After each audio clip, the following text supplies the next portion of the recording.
Hello students. So today we would be learning how to write a Python program for the Fibonacci series. More specifically, we would be writing a Python program to find the terms in a Fibonacci series up to the nth term that is given, that we read in from the keyboard.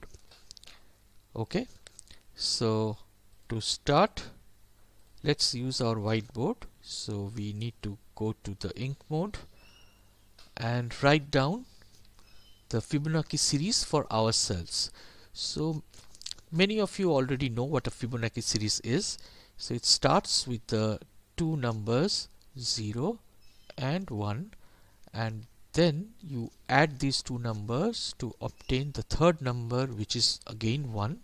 Then you add the last two numbers, which is 2. Then you add the last two numbers, which is 3. Then you add the last two numbers, which is 5. Similarly, you repeat to obtain the remaining terms. So let me write down a few of them. This is 13. Then we have 21, and so forth. So the way it is done is we take the help of, say, two variables. Let's call them t1 and t2. As you can see, we put 0 in t1, the second number 1 in t2, and take the sum of t1 and t2. That would yield t3. So we would have obtained t3. So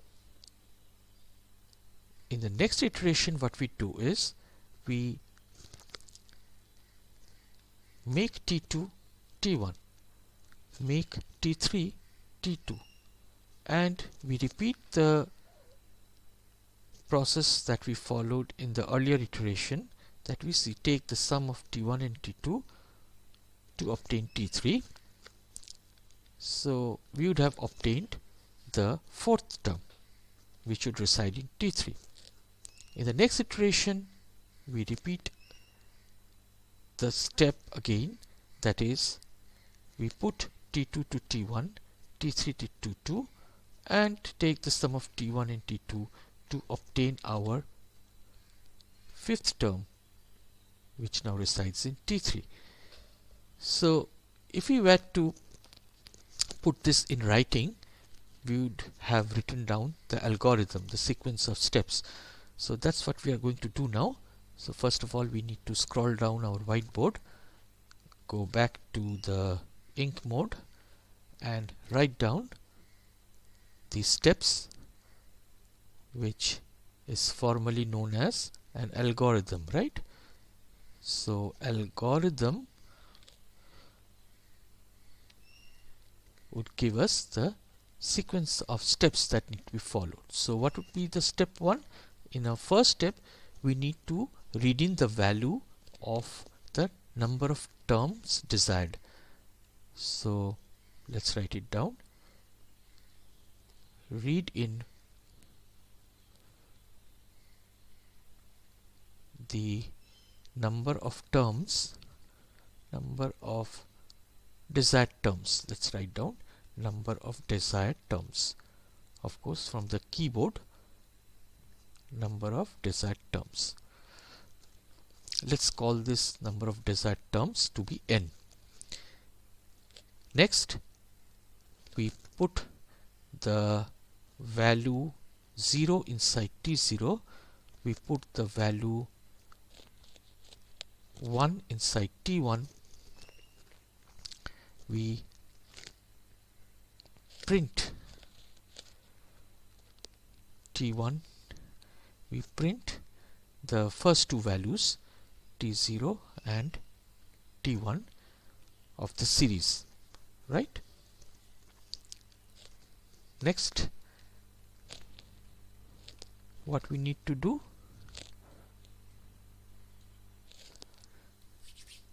in our next step, so we have to go back to our ink mode. So the third step would be something like this. We need to initialize a counter because we would be obtaining terms from the third count. So in this counter, which we call say I, we initialize this counter with the value 3 because we would be counting from the third term, or rather we would be obtaining from the third term.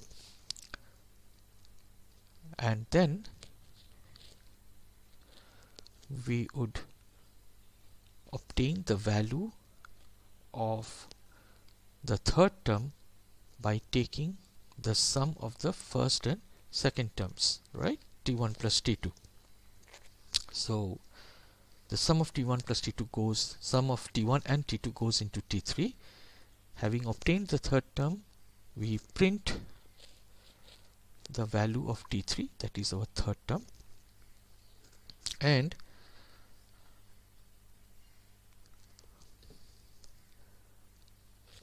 we also what else do? We put T2 to T1, we put T3 to T2. So let me scroll down again, go back, toggle to my ink mode, and then in step 5 we check, or before that we need to of course increment the value of I. So the counter i's value is incremented by 1. So I plus 1 becomes I now, and in step 5 we check if the value of I, so let me put this in a bracket, is less than equal to n. If you remember, in the first step we had written the value of n, that is the number of desired terms in the series. So if I is less than equal to n, then we go back to step 4 and repeat. Okay, that is, if we go back to step 4, then the fourth term in the series would be calculated, which would reside in T3. It would get printed, and again these two, T2 and T3, become T1 and T2, and the counter is incremented, and again it's checked. So as we move iteratively from one step to inside a loop, we would have obtained the different terms, different successive terms of the Fibonacci series, and all these terms, keep in mind, reside in the variable T3. Now if the value of the counter I becomes greater than n, then we need to come out of the loop and stop the program. Okay, stop or end the program. Now this is the algorithm or the sequence of steps. We need to implement a Python program for which would follow this algorithm. Okay, now before writing the Python program, I would like to reiterate whatever I had spoken or discussed earlier in an earlier class, that to write a Python program you need to have a Python software, okay, in your computer, be it a Windows machine or a Linux computer. And for that you need to install Python on your Windows machine, and for that there is a very easy way out. I had discussed it before. You have something called an anaconda distribution, right? So this anaconda distribution contains not only Python but also different Python IDEs, or integrated development environment, okay, as they are called. And a very common example of IDE for Python is Spider, which we would be using today. You also have Jupyter Notebook, PyCharm, and many others also. Now, this IDE helps us, as you will see, to not only write in the program in an intelligent code editor, which has different features like syntax highlighting and so on and so forth, but also helps us debug and execute our program by pressing buttons and other widgets all inside the IDE. So it becomes very easy to write and execute our Python programs inside the IDE using an IDE. Otherwise, we would have had to use the shell, okay? We would have used the command line interface by writing down the commands for each and every task that we need to do to execute and run the program. So that would have been much difficult. So let's go straight into our Spider program. So this is the Spider IDE, and you have different panels. The left panel that you can see over here contains the program. So it's a very simple program, but to get started, I felt I should start with a very simple program. So this is the program that I've already written for you, which is basically an implementation of the flowchart that we have written down over here. Let's zoom out a little bit. Yeah, this was our algorithm. Okay, right? This was our algorithm. Now, as you can see, the first step is to read in the number of desired terms of the series from the keyboard. So that is being done inside a Python program using the input function. So this is the input function. What it does is it displays a prompt on the screen. So everything written in within double quotes is the prompt that gets displayed on the screen. It prompts the user to enter the number of terms greater than equal to 3. So why greater than equal to 3? Because the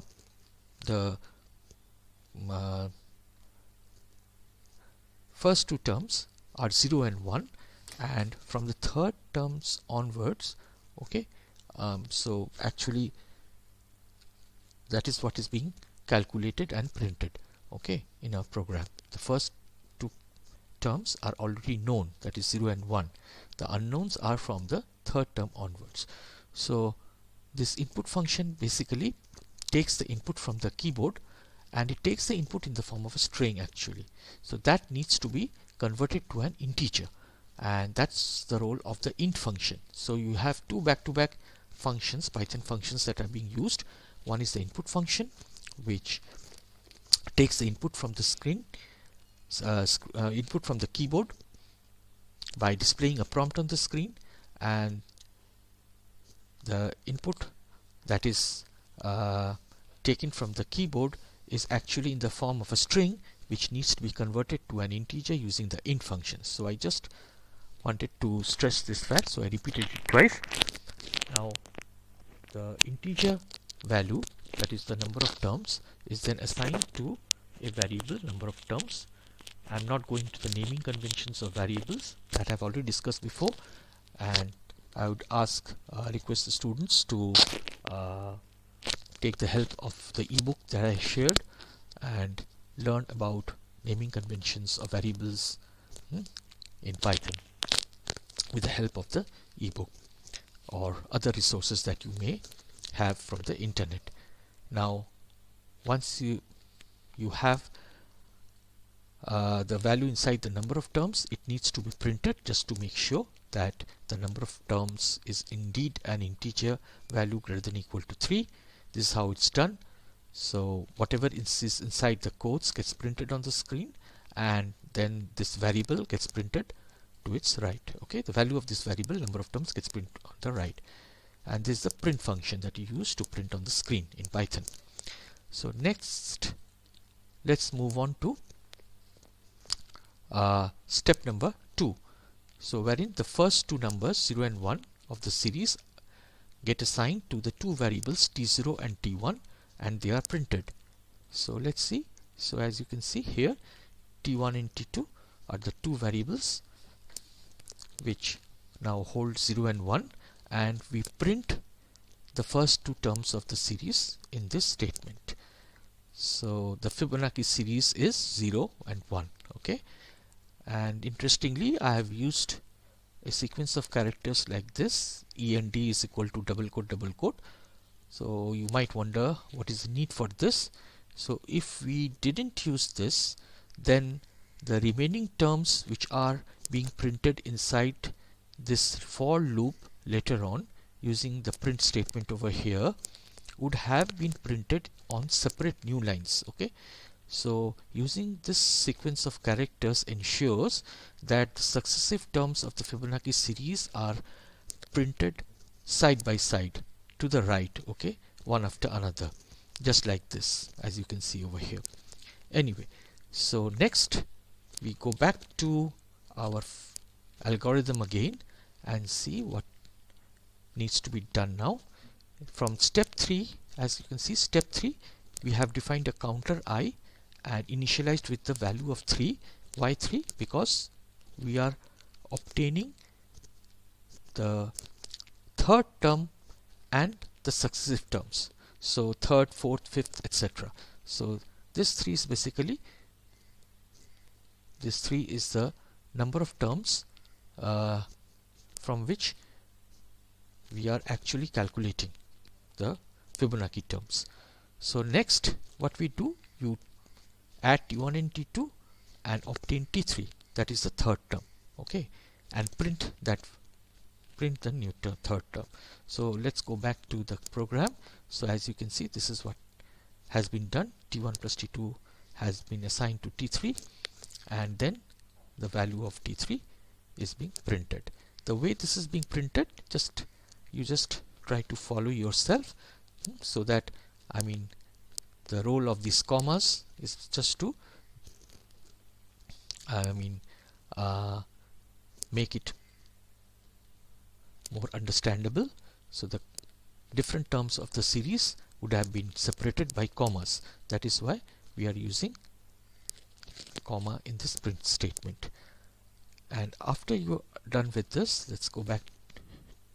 Sorry, yeah, this is the flowchart. And then what you do is, after printing the value of t3, you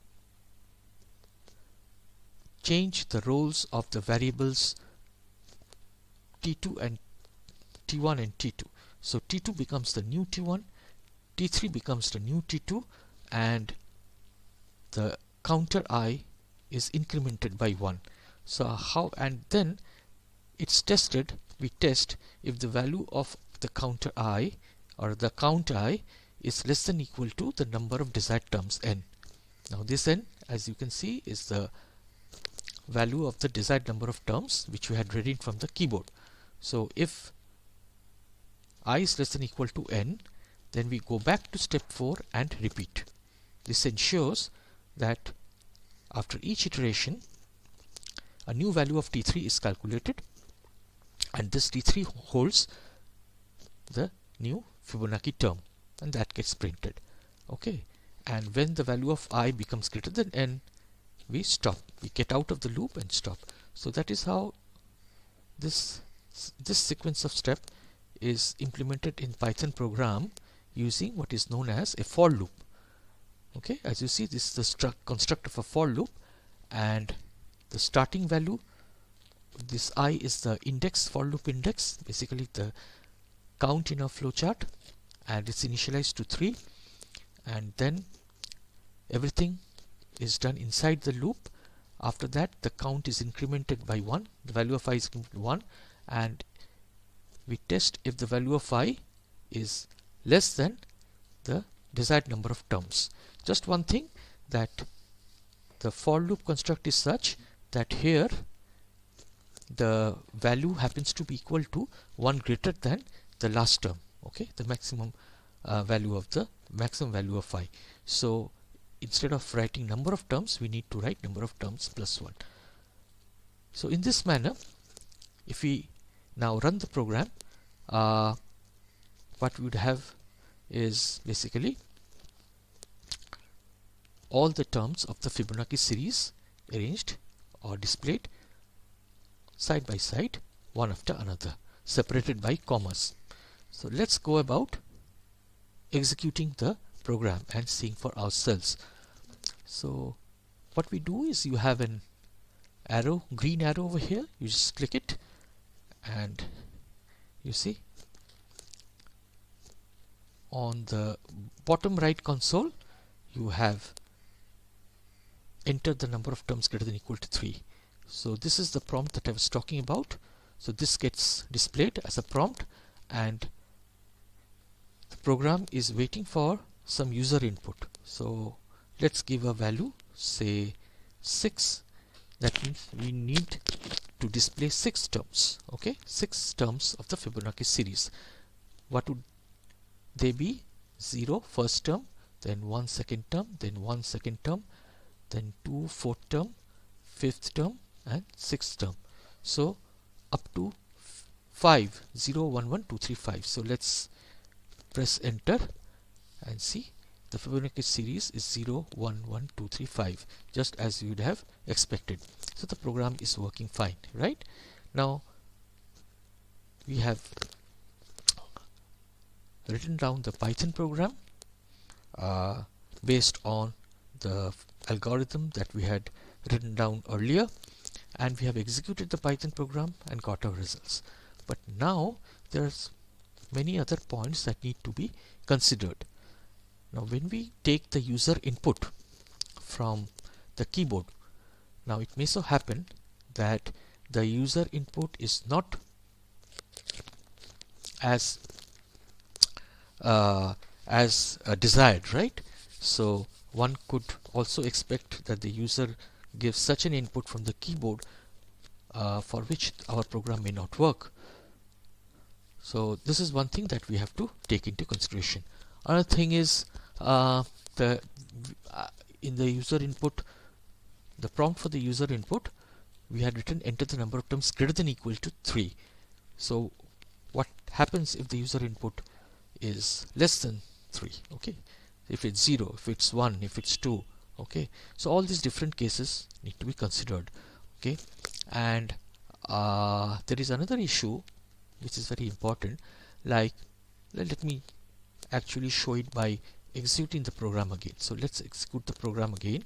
Now again here, as you can see in the bottom right console panel rather, so enter the number of terms greater than or equal to is the prompt, and the user is being prompted to enter a number greater than or equal to 3.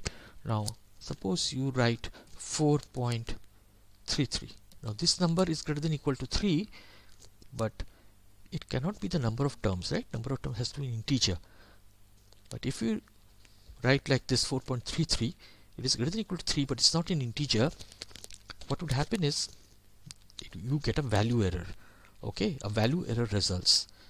So this has to be taken into consideration. So whenever, I mean, the program itself should be written in such a manner that it takes care of all these possibilities, okay, of somebody inputting a value which is not as desired.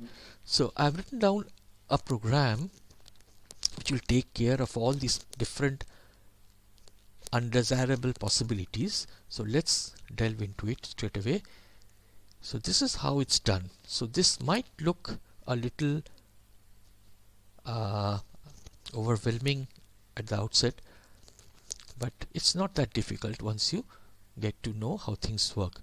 So let's increase the size of the left pane, the pane containing the program.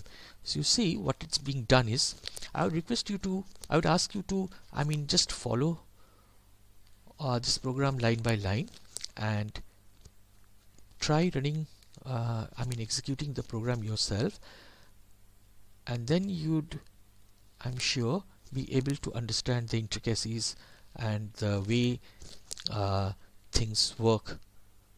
Okay, so let's try to understand it as much as possible. So what you do is you use a while loop first. Okay, so while true colon, so everything inside the while loop, as you can see, as you know in Python, whenever you have an indent, so whatever is indented over the whole block is indented. Okay, indent means you are using space or tabs to write the code. It's shifted right, using spaces or tab. So this whole block is indented to the right. That means it's part of the while block. Okay, while loop. Now while is a loop and it's a conditional loop. So while true means basically it will always occur. Everything inside this loop will always execute. So basically it's an infinite loop. When we use while true, basically we are writing an infinite loop. So all these statements, the entire block would be executing infinite for an infinite number of times. So how would that how would that work? If it's going to run infinite number of times, then the computer would just hang, right? But then there must be some provision of coming out of the loop, and that is done by using something called a break statement. So you have, see, there is a break statement. So whenever this break statement is executed, okay, one comes out of the loop. So you have your code has to have some way, or rather has to ensure that there will be one situation when the execution would break. Okay, some condition, you would arrive at some condition when this break statement would be executed. Okay, you would have to ensure that. So this, how this is done, let's check. So at first we use this input statement, input enter the number of terms in the series, okay, and assign this to a variable number string, no string. The name of the variable, I have deliberately written string as part of the name of this variable to highlight the fact that the value that is returned by this input statement is a string of characters. Okay, so even if you enter say 5 or 6 or whatever, it is inputted as a string variable. Okay, so it's put as a string of characters, and that is assigned to a string variable. Now inside this try and except block, you see, so this is called a try and except block. What it does, it tries to execute whatever is inside try, and if it encounters some exception, some error, okay, then you have to specify what type of exception. So in this case the exception is value error. How do you know it's a value error? Because on the right hand bottom pane here, you see, when you incorporated the input the value 4.33 instead of 4, that means a real number, then this resulted in an execution error, and the type of error was shown as value error, right? So the exception is value error, so we have to specify that. So if the exception is of the, or error is of the type of value error, then on the screen this would be displayed. Sorry, input must be an integer. Okay, so what is the first term inside try block? See, int no string, number string. So the number string contains the sequence of characters or string of characters that resulted from the value that you have entered through the keyboard. Now this int function, what would that do? We have already discussed it in our last program. It converts that string of characters into an integer. Now if the inputted string is not actually of the form of an integer, like say 4, 5, 6, 100 like this, but a real number like 4.33 for that matter, then this would result in a value error. So this int function cannot, after using this int function on this string and assigning it to this variable number of terms, which is an integer variable of type integer, this statement would lead to an error because the error is over here. So you encounter an error or an exception, and then what happens is, if there was no try except block, then the program would just crash with this type of a prompt. Okay, so value error, this would be displayed, something like this would be displayed. Now if it's inside a try except block, then what happens, then the exception would be caught. Okay, so this part would not be executed, and instead we would move inside this except block, and this would be printed, sorry, input must be an integer, try again.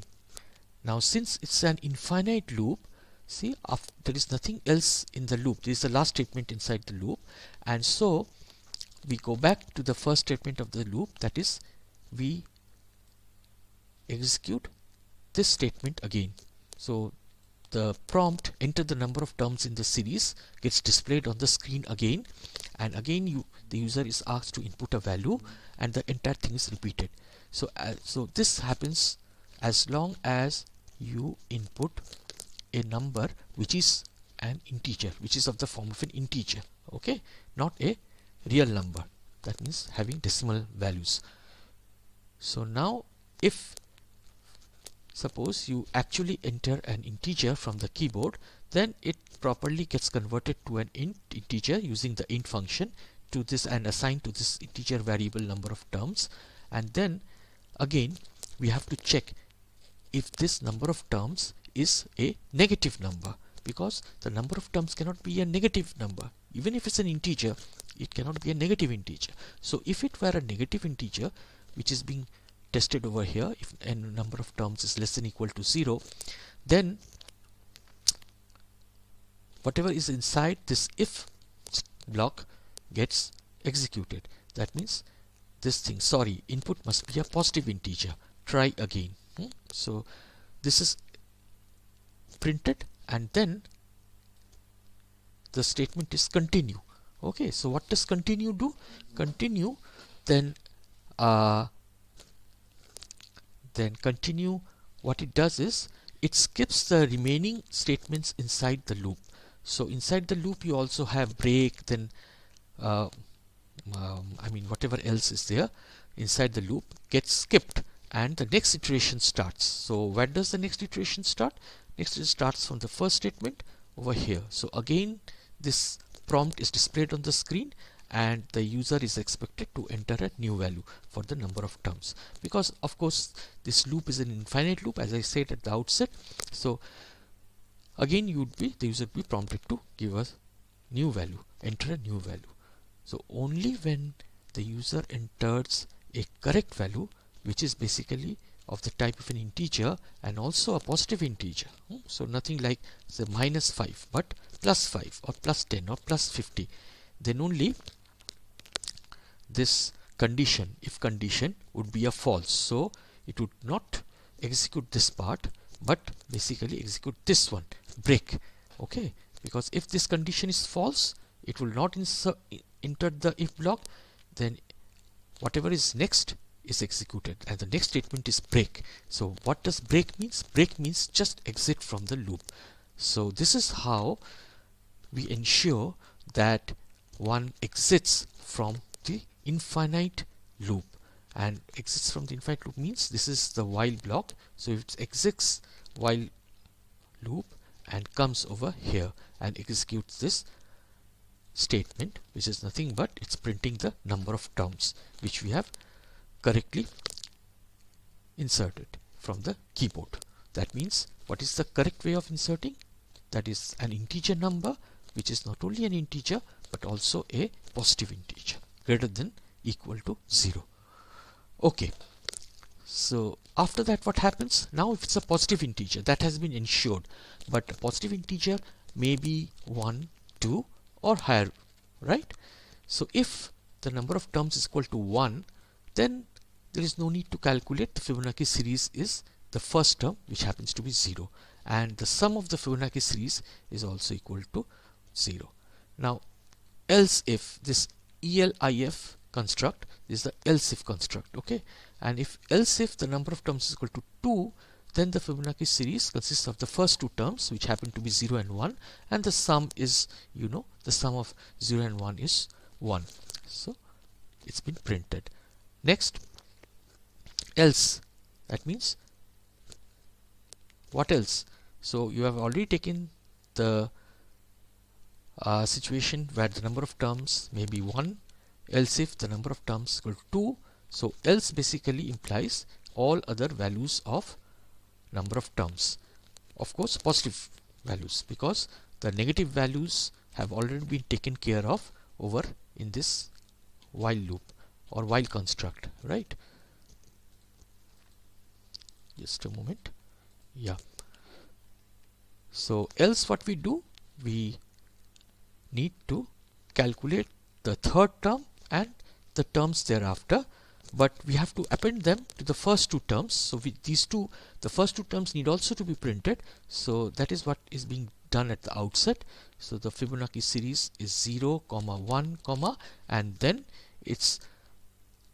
we are using this sequence of characters just to ensure that the subsequent print statements, whatever is being printed, gets appended to the right of 0 and 1 to the side. Okay, so then as we had done before, we are initializing t1 and t2, two new variables with the first two numbers, and also as before, we are using a for loop to calculate the new term, the third term, the fourth term and fifth term in subsequent iterations, right, and printing them one after another. So this we had already done, right? And the new thing is we need also to calculate the sum of the terms. So what we do is because we know the first two terms are 0 and 1 and the sum is 1, so we start with an initial value of a new variable called sum, initialize it to 1, and inside the for loop we use this statement sum plus is equal to t3. Why? Because t3 contains the value of the terms in the Fibonacci series one after another in each iteration, and if we use this statement, what it means is this is a shorthand for writing sum is equal to sum plus t3. Okay, so I may just write it over here for those of you who are new to programming and may know how shortcuts are written. So if we are to write sum is equal to sum plus t3, we can as well write it concisely in this manner, sum plus is equal to t3. So this is a shorthand way of writing. Is whatever this basically allows us to write less, right? If we allow us to write less, that means less memory is also used, and that is useful in the long run. When you have thousands and thousands of lines of code to write, it becomes faster also. Okay, so let's go back to the program. So once the value of the sum is refreshed, value of the sum is calculated after each iteration, the new value, new term that is being calculated, that value is added to the previous sum, so that we get a new sum which contains the sum till that number of terms. So this is how we actually calculate each and every term in the series and also the sum till that term. Okay, and that sum is printed once you exit out of the for loop. So this is how it's done. So basically this is all about writing a program to find the number of terms in a Fibonacci series up to a given number of term which is read from the keyboard, and also this program also enables us to find the sum till that term, right? And we have taken into consideration all the different possibilities of mistakes that the user may make while inputting the number. Okay students, this is all. We would also take up a few more programs which would be of course much much more advanced or difficult than this basic program, and I hope you would also take your time to go through the ebook which I had shared with you on Google Classroom about Python, the basics of Python, Python syntax, and also the different looping and branching constructs, and other basics related to the Python language. So till we meet again, tata.